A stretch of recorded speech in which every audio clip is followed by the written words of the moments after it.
Os moradores da pequena cidade estavam evidentemente preparados para se juntar ao exército de coletores de sucata. Isso também pode ter sido a razão pela qual eles decidiram morar aqui, ou o objetivo deles em estar aqui. Ao mesmo tempo, eram muito hostis para com os estrangeiros que ficavam na estalagem, lançando olhares severos para eles de tempos em tempos, tratando-os claramente como presas. Em comparação com os residentes, que eram em grande número, os aventureiros e mercenários estavam em menor número e divididos. Eles se reuniram e não puderam deixar de agarrar firmemente os cutelos e espadas que seguravam. Embora soubessem que os outros não tinham boas intenções, essas pessoas que poderiam considerar uma das suas faziam com que se sentissem mais à vontade em comparação com o mar de residentes do lado de fora. Foi uma sorte que, embora os dois grupos de pessoas olhassem um para o outro, eles não se colocaram em um conflito mais acalorado antes que a onda espiritual pudesse começar. Neste momento, uma onda de energia bizarra se espalhou pela cidade, enviando calafrios na espinha de todos. Quanto a Leilin e os outros magos, o sentimento era mais distinto. Está começando, Leilin olhou para a lua no céu. De acordo com as leituras de Shape, a intensidade de um tipo de ondas de energia escuras e frias estavam subindo rapidamente. Tanto que a região ao redor da pequena cidade parecia estar envolvida no que parecia ser uma barreira de domínio. O reino da estrela da manhã. Não. Suas qualidades intrínsecas são um pouco insuficientes, só pode ser um campo de força pertencente a um nível de 3 magos no máximo. O aparecimento de tal barreira fez as pupilas de Leilin se contraírem, mas ele relaxou logo depois. Está aparecendo, nesse momento, uma voz soou, tremendo devido ao medo ou excitação. Leilin seguiu a multidão. Numerosos raios de luz que se assemelhavam a estrelas cadentes convergiam em um rio longo e brilhante, fluindo lentamente do perímetro da pequena cidade. Raios brilhantes com estrias resplandecentes se espalharam pelo horizonte. A visão de Leilin permitiu-lhe ver claramente os itens dos raios de luz. Um único sapato de couro amarelo passou voando, com minúsculas asas brancas de cada lado. Os cadarços foram deixados de lado em uma bagunça, mas a ponta do sapato estava polida e brilhante. Atrás do sapato de couro havia uma bengala preta, provavelmente processada diretamente de algum tipo de trepadeira. Da mesma forma, voava com as asas abaixo do cabo. O que é isso? Leilin parecia desconcertada. Logo depois, ele também viu uma boneca de pano, uma mesa e cadeira surrada, e outros itens passaram, como o tipo de vasos de flores que normalmente eram colocados em balcões. Esta é uma reunião de mercadorias em ruínas. Ele ficou sem palavras, mas ainda comandou o Aiship para gravar esta cena e monitorar as ondas de energia. Depois que o lixo fluiu ao longo do rio, Leilin não conseguiu mais rir. Logo atrás do fluxo de luz, uma linha branca levemente discernível gradualmente se aproximava. Quando chegou mais perto, ele pôde ver vários rostos insensíveis. Eles tinham longos cabelos negros, e estavam vestidos inteiramente de branco, caminhando lentamente ao longo do raio de luz. Talvez andar fosse uma descrição imprecisa, porque uma nuvem de névoa pairava sob seus pés. Seus seres inteiros pareciam avançar continuamente enquanto suspensos no ar. Embora os aventureiros e mercenários próximos a Leilin tivessem ouvido falar sobre tal fenômeno, suas pernas ainda tremiam de medo. Eles não conseguiam nem manter a boca fechada, e os sons de dentes batendo podiam ser ouvidos enquanto estremeciam. Em comparação com aquelas pessoas, os residentes desta cidade deveriam ter passado por isso antes e tinham experiência. Embora seus rostos também estivessem pálidos, eles ainda podiam se recompor e não foram humilhados. As silhuetas densamente compactadas convergiram para formar uma maré enorme, que subiu violentamente ao lado da pequena cidade. Leilin ficou ao lado, solene, como seu Aiship gravou freneticamente os dados.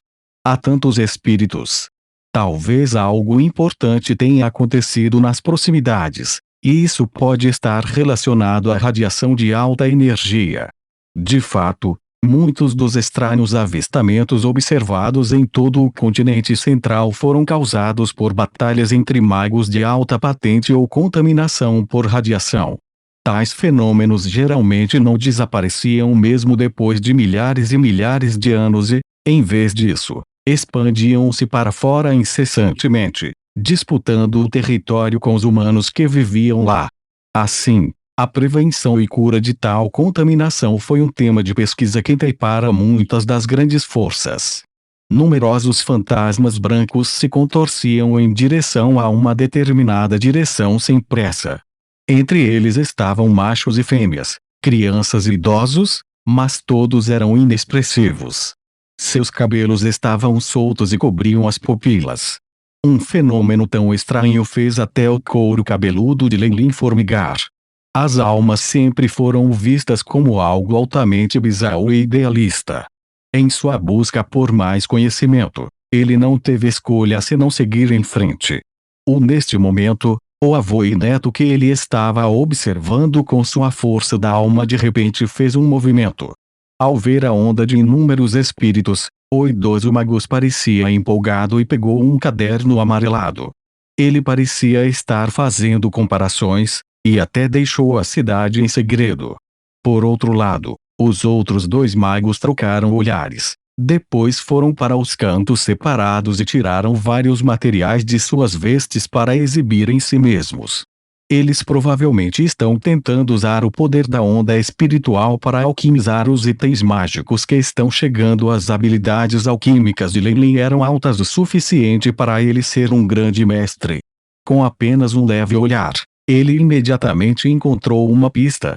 Sentindo que estava abaixo dele, ele bufou friamente e não se incomodou com isso. Pensou em deixar um fantasma onde estava, enquanto ele próprio escorregaria nas fendas da escuridão para poder seguir o avô e o neto. No caderno que o avô havia tirado antes, Leilin tinha visto algo incrível. Se for realmente o caso, será interessante. Uma luz brilhante brilhou nos olhos de Leilin.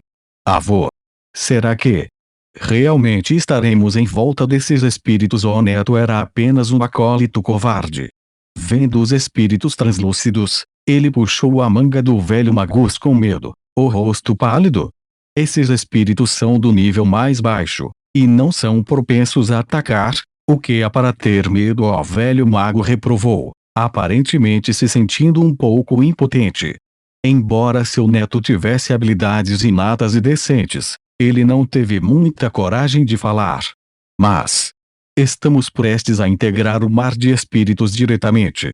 Uma vez que eles descobrirem que algo não está certo, eles definitivamente nos despedaçarão. A tranquilidade do velho não acalmou o garoto, mas o deixou mais temeroso. Se não nos integrarmos ao canal espiritual, como chegaremos ao túmulo e obteremos aquilo? Um olhar inflexível foi escrito no rosto do velho. Ele agarrou o braço do neto, tirou alguns pergaminhos e os separou-os. Ao rasgar os pergaminhos pretos, o par foi envolto em um brilho branco opaco. Depois que o esplendor se dispersou, ambas as figuras começaram a se tornar fantasmas e até emitiram ondas de energia semelhantes às dos espíritos. Os olhares hostis que os espíritos estavam atirando no par também desapareceram imediatamente. Feito ao idoso Magus, que estava se tornando translúcido, deu um tapinha no peito.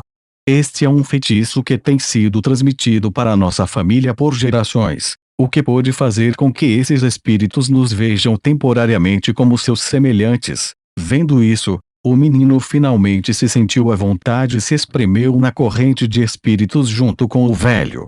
Que feitiço intrigante! Um raio de luz brilhou no ar, e a silhueta de Leilin apareceu. É diferente das magias tradicionais do continente central e, ao contrário, tem um estilo que lembra o plano astral. Embora os espíritos fossem ricos em número, a maioria deles era de nível muito baixo. Eles eram absolutamente incapazes de detectar qualquer falha se um mago da Estrela da Manhã escolhesse se esconder deliberadamente. Foi só até que Leilin se integrou na onda espiritual que ele finalmente se sentiu diferente. Espaço. É o poder do espaço. Não é de se admirar que esse cara tenha chamado esse lugar de um canal espiritual. Leilin resmungou baixinho. E ele percebeu que o caminho que os espíritos estavam tomando era estranhamente isolado do resto do continente central, formando um canal especial. Aqui, mesmo se algo fosse visível a olho nu, na verdade poderia estar a centenas de milhares de quilômetros de distância. Se alguém pudesse entender as regras desse canal, eles poderiam usá-lo para fazer coisas que muitos magos considerariam inimagináveis. O velho homem à frente parecia muito familiarizado com este lugar e arrastou o menino, avançando rapidamente. Uma luz azul brilhava nos olhos de Leilin enquanto ele o seguia de perto. Ele está usando o canal espiritual para esconder alguma coisa. Tenho certeza que ele deve ter sido uma estrela da manhã antes de sua morte. Quanto mais eles desciam o caminho, mais sério Leilin se tornava. Havia muitos perigos aqui que nem ele seria capaz de ignorar. Se não fosse pelo fato de que havia alguém liderando o caminho na frente, ele não podia ter certeza se conseguiria passar com sucesso. Havia menos espíritos em volta da onda. Um raio prateado de luz aparecera no chão, e o velho caminhava junto com o neto. Os minutos passavam e, quando finalmente chegaram a um determinado local, o êxtase se espalhou pelo rosto do velho. Encontrei os passos de Leilin pararam. O ancião magus na frente dele estava de pé sob uma enorme árvore butternut. Os enormes garfos nos galhos formavam um estranho símbolo com 3 cabeças. Ao ver esta árvore, que parecia uma espécie de marco, o velho engasgou em agitação, até mesmo derramando algumas lágrimas. Finalmente encontramos o túmulo ancestral. Aqui mesmo o menino olhou para os ramos bifurcados e ostensivamente demoníacos, enquanto a lua prateada brilhava com um brilho estranhamente nefasto, fazendo-o murchar de covardia. Sim, bem aqui. O velho estava tão empolgado que quase começou a dançar. O cemitério de nossa família está quase sempre escondido nas brechas espaciais. Somente quando a onda espiritual acertar uma vez a cada 100 anos, poderemos passar pelo canal espiritual para chegar aqui. Um brilho resplandecente se iluminou em seus olhos. No túmulo estão as técnicas de meditação e equipamentos mágicos pertencentes ao nosso ancestral. Apenas esses itens são suficientes para reviver nossa família. Se for esse o caso, por que nossos ancestrais não deixaram isso para trás? O menino perguntou em dúvida. Eu não tenho muita certeza. De qualquer forma, esse túmulo é o tesouro da nossa família. Com certeza o velho parecia um pouco confuso, mas logo seria substituído por uma loucura ainda maior.